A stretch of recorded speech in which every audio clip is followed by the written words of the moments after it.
there's a difference between how you begin an organization and how you sustain it. Yeah. Right. And that's, and people talk about startups or whatever, and it was sort of a startup, but we're a nonprofit. And so it's a different calculus there.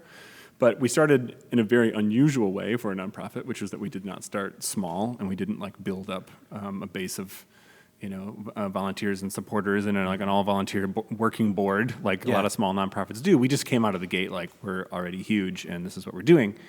And then we had to kind of backfill the sorts of support that is normally a part of the infrastructure for a budding nonprofit. But either way, to go from starting an idea, like here's this crazy bold idea, to sustaining it, it's a very different conversation. And so that's really the transition that has happened over the past 10 years. And one of the things that I think is this kind of like undertold story, which is, bugs me a little bit about it, is that one of the things that we've worked so hard to do over the last decade is to broaden our base of support. Mm-hmm. And so now it's an incredibly broadly supported nonprofit where, the largest chunk, but still only a little over half, is from a whole bunch of corporate sponsors. Yeah. So we have 3 full-time people that just do nothing but just raise money all the time, because we what we do takes a lot of money to produce, and of course we give out a lot of money either in grants or project years or prizes.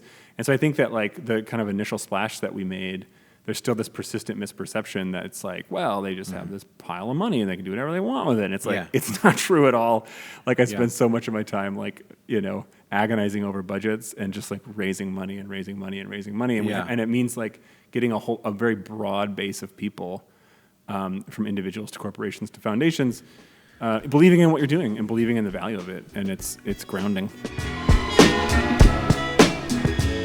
This Full Exposure podcast episode has been made possible through the support of Metro Health, University of Michigan Health, and Dr. Peter Hahn, who believe that creativity and the arts are essential to a rich, healthy, and fulfilling life.